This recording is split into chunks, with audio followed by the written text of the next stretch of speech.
Imagina você, uma quarta-feira qualquer, dia de assistir um bom jogo de futebol na televisão, e você liga a TV e vai estar passando simplesmente um Barcelona e Brasil no Camp Nou. E não é Lamine Yamal contra Neymar ou Hansi Flick contra Ancelotti, e sim o Brasil no auge com um trio de ataque bem do específico. Do lado brasileiro a gente vinha escalado simplesmente com caras como Ronaldo antes da lesão, o que era maior ainda, Romário de camisa 11, craques em outras posições como Roberto Carlos na lateral esquerda, e pra comandar esse grupo, Vanderlei Luxemburgo. Enquanto do outro lado, o Barça também tinha caras como Kluivert, Figo e bons jogadores que seriam os melhores técnicos do mundo no futuro, como Guardiola e Luis Henrique. Pode parecer videogame, mas esse jogo aconteceu sim no dia 28 de abril de 1999.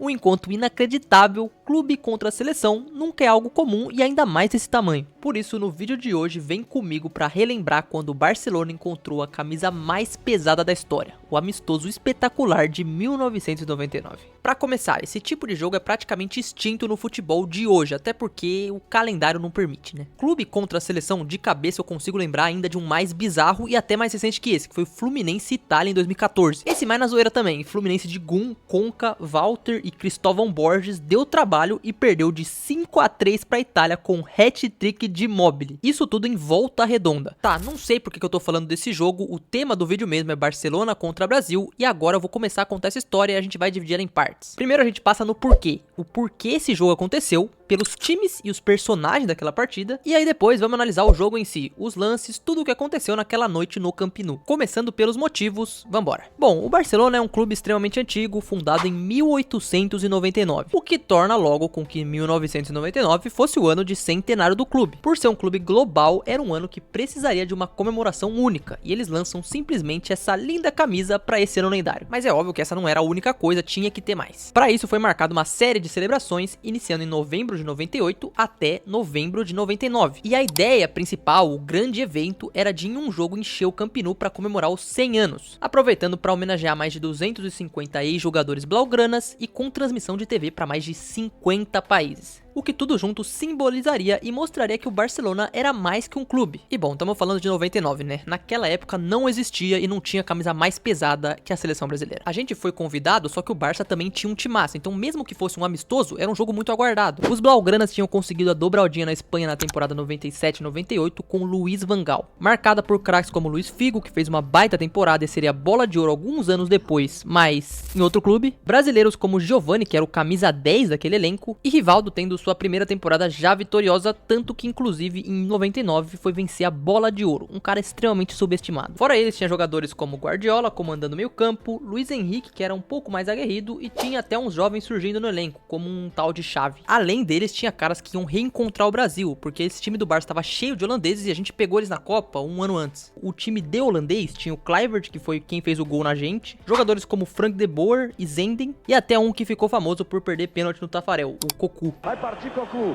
na perna esquerda, ele Tafarel! Tá, mas vamos pra seleção, porque na época era covardia. Como sabemos, em 98 a gente perdeu a Copa do jeito que foi, mas a gente não perdeu o prestígio por conta disso, até porque olha os jogadores que a gente tinha. Após o Mundial, com tudo o que aconteceu, o Brasil de certa forma vivia uma reformulação. Teve trocas no comando técnico e veio pra comandar o Brasil Vanderlei Luxemburgo, ainda em 98, que treinava o Corinthians. Fato curioso é que ele ficou treinando tanto o Corinthians quanto a seleção por um tempo ainda, ele só foi assumir só o Brasil em 99. E pra esse jogo a convocação dele contava com caras como pro gol Rogério Ceni, uma chance pra um goleiro que teria muito futuro pela frente, Ronaldo, óbvio que era a grande estrela do time, e de grande história tínhamos a volta dele ao Camp Nou, assim como também o retorno de Romário à seleção, ele que estava incluso nos 250 jogadores homenageados e seria o capitão do Brasil naquele dia. A dupla Rorô voltaria a estar junta e estaria em campo no estádio do Barcelona. Mas ok, se o Rivaldo e o Giovani eram brasileiros e jogavam no Barcelona, como que isso ia ser feito? Nos bastidores e nas pesquisas que eu fiz, existia a ideia de que eles jogariam um tempo por cada clube, só que não tinha como, os caras são brasileiros, então eles preferiam jogar só pelo Brasil. E apesar de ser um jogo festa, os dois treinadores não levaram tão na brincadeira não. Van Gaal se preocupou com a marcação de Romário e Ronaldo. Eles provocam problemas distintos. Se apertarmos a marcação é melhor pro Romário, mas se damos mais espaço a vantagem é para Ronaldo. Talvez nessa época fosse um pouco difícil de marcar o Brasil. Enquanto o Lucha viu uma possibilidade de testar o time também, chegou a comentar que quando os jogadores de nível entram em campo, como será nesse caso, as comemorações são esquecidas e torna-se uma competição. A festa mesmo será para a torcida. Beleza, clima formado, o mundo inteiro queria assistir esse jogo e quem narraria pro Brasil era Galvão Bueno. Agora eu já enrolei demais, vamos finalmente falar do jogo. Pra começar, não era só em campo, viu? Entre os homenageados também tínhamos Johan Cruyff. E a escalação dos dois times tá na tela. O Brasil vinha com, claro, jogadores diferentes, mas um ataque que eu nem preciso falar nada. Enquanto o Barça vinha com força máxima, Guardiola e Luiz Henrique, Figo, De Boer, no banco até tinha um brasileiro, Sonny Anderson, equilibrado assim como o Brasil. Chegou a hora, vamos falar do primeiro tempo, e só um detalhe que tava chovendo muito nesse dia. Teve uma foto em conjunto pré-jogo e ver essas duas camisas juntas é bizarro, mas ao mesmo tempo muito legal. O time do Barça tinha na frente o Kluivert, então era um jogo que em poucos toques poderiam render um gol, e quem chegou primeiro foi justamente o time espanhol com ele. Se de um lado os blaugranas tinham Figo cobrando falta, que era sempre perigoso, o Brasil tinha Rogério Ceni pra fatiar lá na frente, caso ele perdesse. Era um jogo entre os melhores. E se o Ronaldo sem lesões vinha buscar no meio campo, esquece. Aí a lembrança das arrancadas dele vinham, mas aqui não deu tão certo não. Olha, sendo sincero, vendo o jogo completo que tá até aqui no YouTube, no canal do Barcelona, o Barça foi quem chegou mais, mas o Brasil tinha dupla Rorô no ataque, então era foda. Pega essa sequência de coisas que eu vou falar agora. Roberto Carlos pela esquerda acha o passe no meio pro Ronaldo, que deixa passar para o Romário, que estava logo atrás dele. Em 2 toques, Romário coloca o Ronaldo, que ultrapassa e fica na cara do gol. Ele dribla o goleiro como sempre, faz 1-0 pro Brasil no Camp Nou. Quem inaugurava o show eram os brasileiros.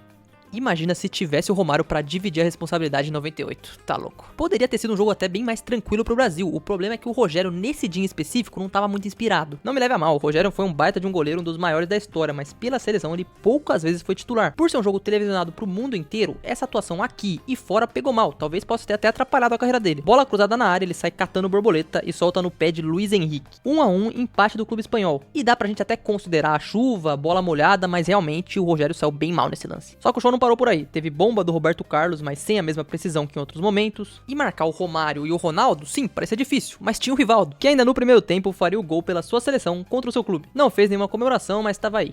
Ao fim da primeira etapa, 2-1 para a seleção brasileira na Espanha. Luiz Henrique até tentou fazer um gol de fora da área, mas no primeiro tempo deu Brasil. Faltavam agora mais 45 minutos. E ó, vou pedir para você deixar nos comentários se você gosta desse estilo de vídeo falando de partidas lendárias. Eu conto a história do jogo, narro os melhores momentos e faço assim como eu tô fazendo aqui nesse vídeo. Se ele for bem, eu posso fazer mais. E não esquece, deixa o seu like e se inscreve porque isso ajuda muito o canal, mas dito isso, vamos pro segundo tempo. O intervalo durou mais de 15 minutos por ser uma festa, mas de volta tava lá, Romário e Ronaldo para reiniciar o jogo. O Rogério realmente não tava no seu melhor dia de bola aérea, tanto que quase teve um gol espanhol num escanteio, a bola bateu na trave. E cara, que jogador era o Ronaldo, meu Deus do céu. Sei que é um jogo festa, mas o Brasil foi roubado, tá? Partiu pedalando e foi derrubado, parece um lance normal que era assim pra ter sido um pênalti. Mas olhando por outro ângulo, olha o nível das pedaladas do Ronaldo. Como diziam os franceses, devia ser impossível de ver a bola.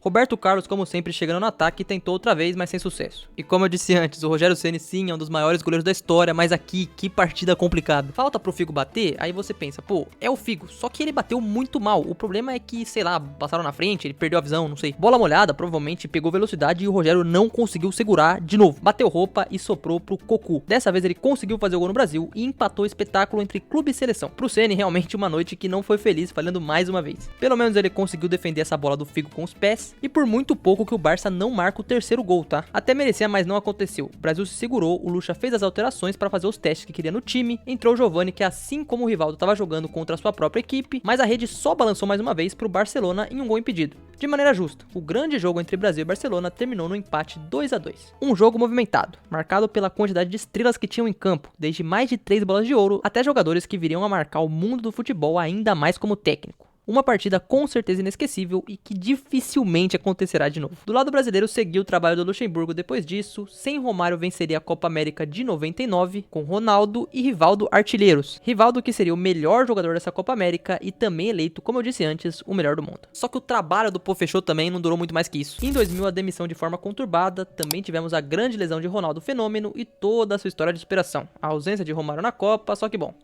Acho que a gente sabe o que aconteceu na Coreia e Japão. Agora falando do lado do Barcelona, o ano do centenário foi muito bom. Um mês após esse jogo, se sagraria campeão espanhol de forma seguida, em um ano marcante na história do clube. Um time fantástico, desde os grandes jogadores holandeses até os brasileiros, com óbvio destaque principal pro Rivaldo. Além desse jogo, foram poucas as vezes que a gente viu de fato times contra as seleções. E se você lembra de mais algum, por favor, deixa aqui nos comentários. Agora, mesmo que volte a acontecer, é impossível chegar nesse nível. Hoje, sei lá, se tivéssemos um Brasil contra Barcelona ou contra Real Madrid, em termos de audiência, sem dúvidas, era o mundo inteiro assistindo. Só que os personagens não seriam do mesmo nível, até porque essa geração da seleção vai ser algo difícil de se repetir novamente. De qualquer forma, olha o jogo absurdo que a gente teve. Um amistoso digno do centenário do Barcelona e pra quem assistiu também uma oportunidade única. De uma época que o futebol não era só mais um jogo, era como se fosse um encontro de estrelas. A melhor seleção da história contra um dos maiores, ou se não, o mais emblemático time da história.